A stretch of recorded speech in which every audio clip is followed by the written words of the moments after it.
faire le travail et bien comprendre les choses. Hein. Mais je vous avoue que vous comprenez, le droit c'est une question logique. Hein. Vous n'avez pas besoin de faire la faculté de droit avant de comprendre ce qui est complètement logique. Hein. On ne peut apporter des amendements à ce qui existe. On ne peut pas amender ce qui n'existe pas. C'est aussi simple que ça. Vous ne pouvez pas amender, par exemple, l'article 75 ne figure pas dans le projet qu'on vous a soumis pour examen, mais vous allez amender quelque chose qui n'existe pas. Ça n'existe pas. Vous ne pouvez pas. C'est aussi simple que ça. Donc, si je peux donner une autre explication au cavalier législatif, c'est ça. On ne peut amender que ce qui existe et qui peut être changé. Vous ne pouvez pas changer ni amender ce qui n'existe pas. Donc,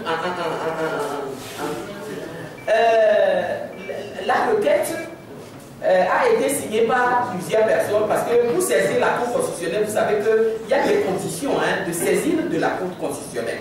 Et donc, c'est la procédure de saisir de la Cour constitutionnelle qui nous a obligés donc, à faire signer la requête par le nombre de personnes que vous savez pour que notre requête, en la forme, puisse être déclarée recevable. Donc, voilà. Déclaration faite. Bon, les gestes historiques et autres et tout ça. Moi aussi, j'ai suivi des défenseurs des droits de l'homme qui ont même salué le sens élevé de l'Assemblée nationale qui a fait. J'ai souri en disant que mais nous sommes en danger au Congo si des défenseurs des droits de l'homme disent que ce qui s'est passé à l'Assemblée le 8 là constitue un geste historique à saluer et autres, nous sommes en danger. D'abord en danger parce que nous l'avons dit tout à l'heure, cette modification a été faite en violation de la Constitution du règlement intérieur de l'Assemblée nationale. Ça c'est la première chose. La deuxième chose, voilà des députés qui proposent une immunité qui accorde une impunité totale au chef de l'État. Alors que dans notre constitution, il est prévu une haute cour de justice compétente pour sanctionner le chef de l'État. Aujourd'hui, on ne reconnaît plus au chef de l'État la possibilité de la commission d'une quelconque infraction.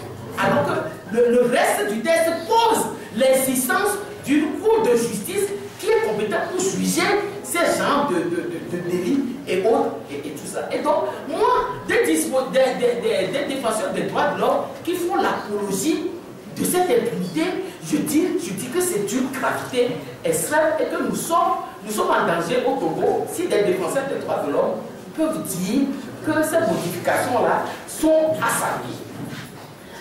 La communauté internationale, nous avons dit tout à l'heure que dans la déclaration liminaire, que la saisie de la Cour constitutionnelle, c'est une première étape. Nous avions également dit dans la déclaration liminaire que ce qui s'est passé à l'Assemblée viole le règlement de la CEDEAO. Donc, nous sommes sur le plan international, régional. Et donc, lorsque la CEDEAO prévoit des tests, prévoit des directives et autres, il doit prévoir les sanctions au non-respect de ces directives-là.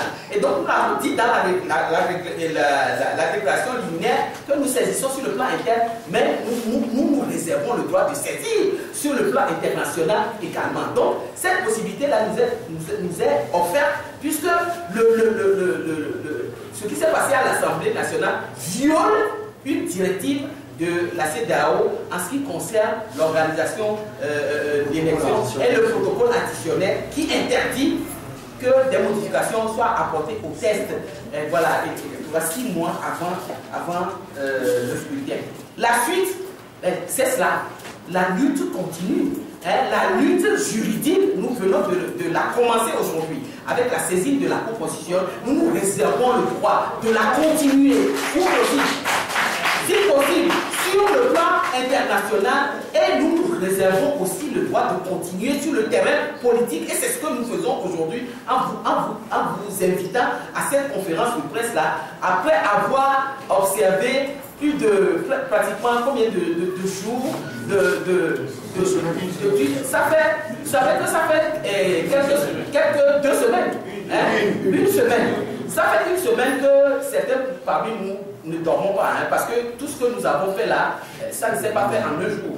Il a fallu faire les recoupements, faire des études, analyser les tests et avoir d'abord, ça n'a pas été simple aussi, tous les documents de la santé nationale sur la base desquels nous devions asseoir notre recours et autres. Et donc, nous continuons, nous, à faire. Peut-être que, bon, il faudrait qu'on commence à préparer la requête de la saisine de l'institution internationale également en attendant. C'est déjà commencé. Voilà, en attendant ce que la Cour constitutionnelle va faire.